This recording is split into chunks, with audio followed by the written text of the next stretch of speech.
ইরফান খান metro ইন্দিনোর idea নিয়ে এসেছিলেন। কঙ্কনা সেন শর্মা কিভাবে ভেঙে পড়েছিলেন। আশিকি 3 তৈরির কথা বললেন Anurag Basu. Hi everyone, welcome back to my channel Anjana Anjaniya. বন্ধুরা, তোমাদের সকলকে আমার এই ছোট্ট ইউটিউব চ্যানেলে স্বাগত জানাই। দুটি সভার মাঝে সময় কাটানোর জন্য অনুরাগের অফিসে যাওয়ার সময় ইরফান খান আরেকটি মেট্রো তৈরির ধারণাটি পেয়েছিলেন। ছবিটি 4 জুলাই মুক্তি পেয়েছে। প্রেম এবং বিয়ের বিভিন্ন রূপ অন্বেষণকারী 4টি গল্পের সংকলন মেট্রো ইন্দিনো 4 জুলাই মুক্তির জন্য প্রস্তুত হচ্ছিল। লেখক পরিচালক অনুরাগ বাসু জানান যে তিনি ইরফান খান এবং কঙ্কনা সেন শর্মার চরিত্র মন্টি এবং শ্রুতিকে সামনে রেখে একটি গল্প নিয়ে ছবিটি লেখা শুরু করেছিলেন, যাদের 18 বছর আগে লাইফ ইন আ মেট্রোতে তিনি তাদের 3 বছরের সন্তানের সাথে ট্রাফিক সিগন্যালে দাঁড়িয়ে থাকতে বাধ্য হয়েছিলেন।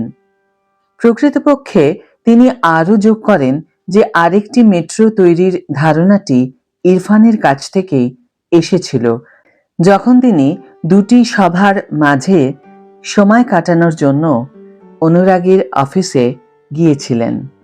10 বছর আগে যেমনটা আমি তাকে বলেছিলাম, আমার বলার মতো কোনো গল্প ছিল না, কিন্তু কয়েক বছর পরে আমি ভাবলাম কেন নয়, এটি একটি নতুন গল্প, কারণ মেট্রোতে বসবাসকারী মানুষগুলি তখন থেকেই বদলে গেছে, যেমন তাদের স্বপ্ন এবং আকাঙ্ক্ষাও বদলে গেছে। কেবল মূল সমস্যাটি একই রয়ে গেছে। আমরা সবাই এখনো সুখের পিছনে ছুটছি, যদিও আমাদের তা করার উপায়গুলি পরিবর্তিত হয়েছে, তিনি উল্লেখ করেন। 5 বছর আগে 2000 সালে 29শে এপ্রিল ইরফানের অকাল মৃত্যুর পর হৃদয় ভেঙে পড়া অনুরাগ কঙ্কনা এবং তাকে মাথায় রেখে এই গল্পটি লেখার সাহস করতে পারেননি এবং প্রকল্পটি পিছিয়ে দেন তিনি বলেন, সেই গল্পটি এখনো আমার সাথেই আছে। আমি জানি না কখন আমি এটি পর্দায় আনতে পারবো। কিন্তু লুডোর সময় আমি আরেকটি স্ক্রিপ্ট শুরু করেছিলাম, যা মেট্রো ইন্দিনোতে অনুবাদ করা হয়েছিল। একবার আমি লেখা শুরু করার পর এটি দ্রুতই ঘটেছিল। হাইপারলিঙ্ক ছবি লেখা সাধারণত কঠিন, কিন্তু লাইফ ইন আ মেট্রো এবং লুডোর পরে আমার মনে হয় আমি শিল্পটি আয়ত্ত করেছি, কারণ এবার শব্দগুলি সহজেই প্রবাহিত হয়েছিল। তিনি হাসি মুখে বর্ণনা করেন। তিনি আরও বলেন যে তিনি দুটি ধারণা তৈরি করেছিলেন এবং কোনটি নিয়ে এগিয়ে যাবেন তা নিয়ে দ্বিধাগ্রস্ত ছিলেন। আমি আমার বাউন্সিং বোর্ডে দুটি গল্প বলেছিলাম। আমার স্ত্রী তানি এবং আমার সুরকার বন্ধু প্রীতম উভয়ই এটি বেছে নিয়েছিলেন। অনুরাগ বলেন, এই পরিকল্পনা চূড়ান্ত হওয়ার পর তিনি 3 জাতীয় পুরস্কার প্রাপ্ত অভিনেতা অনুপম খের, নীনা গুপ্তা এবং পঙ্কজ ত্রিপাঠী সহ নতুন অভিনেতাদের একত্রিত করেন, যার মধ্যে সারা আলী খান, ফাতিমা সানা শেখ, আদিত্য রায় কাপুর এবং আলী ফজলের মতো তরুণ প্রতিভারাও ছিলেন। আমি আশা করেছিলাম কোকো অর্থাৎ কঙ্কনাও এই মেট্রোর অংশ হতে রাজি হবে, এবং যখন সে হ্যাঁ বলেছিল তখন আমি খুশি হয়েছিলাম, তিনি বলেন। তিনি স্মরণ করে বলেন যে যখন তারা গোয়ায় একটি হালকা দৃশ্যে শুটিং করছিলেন, যেখানে তাকে চিৎকার করতে হয়েছিল, তখন অভিনেত্রীর হঠাৎ দম বন্ধ হয়ে যায় এবং ভেঙে পড়েন। আমি বুঝতে পেরেছিলাম যে সে কাঁদছিল, কারণ সে এটিকে লাইফ ইন আ মেট্রোর অনুরূপ দৃশ্যের সাথে সংযুক্ত করেছিল এবং এটি ইরফানের স্মৃতি ফিরিয়ে এনেছিল। অনুরাগ বলেন, मेट्रो इन दिनों ये स्टोरी उसी ने तो शुरू किया था। তাই শুটিং চলাকালীন আমরা দুজনেই ইরফানকে খুব মিস করেছি। এরপর চলচ্চিত্র নির্মাতা অবাক করে দিয়ে বলেন, প্রথমে Irfan life in a metro করতে চাননি, কারণ তিনি ভেবেছিলেন চরিত্রটি খুব ছোট। অনুরাগ স্বীকার করেন যে একজন খারাপ বর্ণনাকারী হওয়ার কারণে তিনি তাকে তার মন পরিবর্তন করতে রাজি করাতে পারেননি এবং তার স্ত্রী সুতাপাকে একটি ফোন করেছিলেন। আমি তার কাছে অনেক ঋণী, তার জন্যেই তিনি ছবিটি করেছিলেন, অনুরাগ স্বীকার করেন।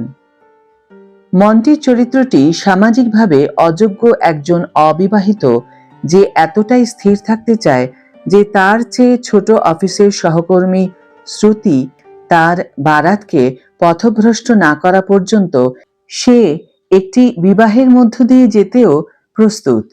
তারপর যখন সে বুঝতে পারে যে সেও তাকে ভালোবাসে, তখন সে তার ঘোড়ায় চড়ে রেল স্টেশনে তার পিছনে ধাওয়া করে এবং মহিলাদের কামরায় ঢুকে তার হৃদয় খুলে দেয়। ইরফানের স্বাভাবিক তীব্র ভূমিকা থেকে সরে এসে চরিত্রটি তাকে প্রচুর ভালোবাসা দিয়েছে এবং সম্ভবত সেই কারণেই সে অনুরাগকে অনুরোধ করেছিল, চলো और एक মেট্রো বানাতে হ্যায়। ইরফান আর আমাদের মধ্যে নেই, কিন্তু অনুরাগ তার বন্ধুর মতো নরম স্বভাবের একজন ছেলে বাবিলকে দেখতে পান, যে নিজেকে একজন প্রতিভাবান অভিনেতা হিসেবে প্রমাণ করেছে। চোখে দেখলে বাবিল অনেকটা তার বাবার মতো।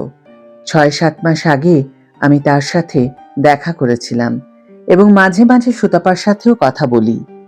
আমি জানি আমার তাদের সাথে আরো বেশি যোগাযোগ করা উচিত, কিন্তু আমরা সবাই আমাদের কাজে এত ব্যস্ত থাকি। এই বলে অনুরাগ দীর্ঘশ্বাস ফেলেন। মেট্রো 3 কি আসবে এবং এটি আসতে কি 18 বছর সময় লাগবে? তুমি ভাবছো?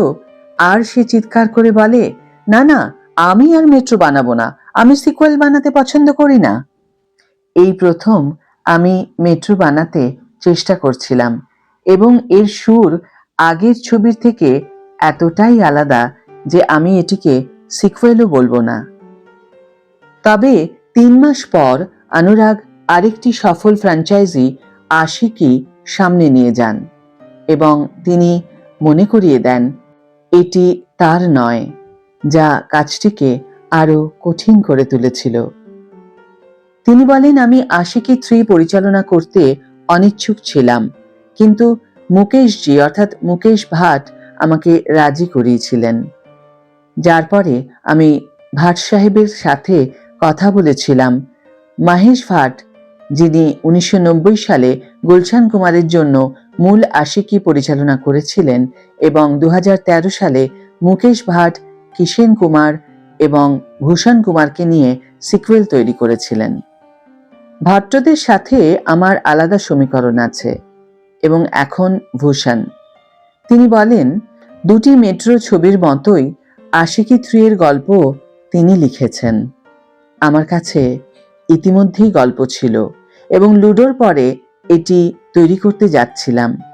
যেহেতু এটি প্রেম এবং ক্ষতি, হৃদয় ভাঙা এবং হৃদয় ব্যথা সম্পর্কে এবং ধারার সাথে খাপ খায়, তাই আমরা এটি আশিকির 3য় কিস্তি হিসাবে তৈরি করার সিদ্ধান্ত নিয়েছি। এটা অবাক করার মতো যে সে ভালোবাসা সম্পর্কে এত স্পষ্টভাষীভাবে লিখতে পারে, ভালোবাসা হারানোর যন্ত্রণার প্রতি সহানুভূতিশীল, যখন তার নিজের ভালোবাসার গল্প এত দৃঢ় ছিল। তানি তার পাশে দাঁড়িয়েছিল সমস্ত উচ্চ নিচু সময়ে। এর কারণ হলো আমরা অবশেষে বিয়ে করার আগে বিভিন্ন কারণে 5 বার তার সাথে সম্পর্ক ছিন্ন করেছিলাম, কিন্তু তারপরে এটি একটি দুর্দান্ত যাত্রা ছিল। একসাথে কাজ করার সময় আমাদের জন্য সময় দ্রুত বয়ে গেছে।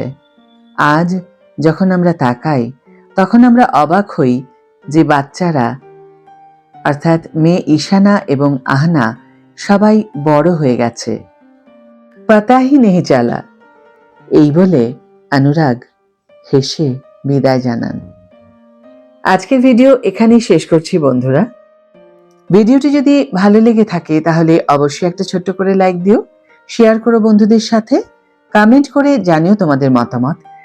যারা এখনো আমার চ্যানেলটিকে সাবস্ক্রাইব করনি তারা অবশ্যই চ্যানেলটিকে সাবস্ক্রাইব করে আমার পাশে থেকো, আর যারা অলরেডি সাবস্ক্রাইব করে দিয়েছো তাদের জন্য আমার অনেক ভালোবাসা এবং অনেক ধন্যবাদ। আজ তাহলে বিদায় বন্ধু, দেখা হবে পরের ভিডিওতে। ভালো থেকো, সুস্থ থেকো, সঙ্গে থেকো।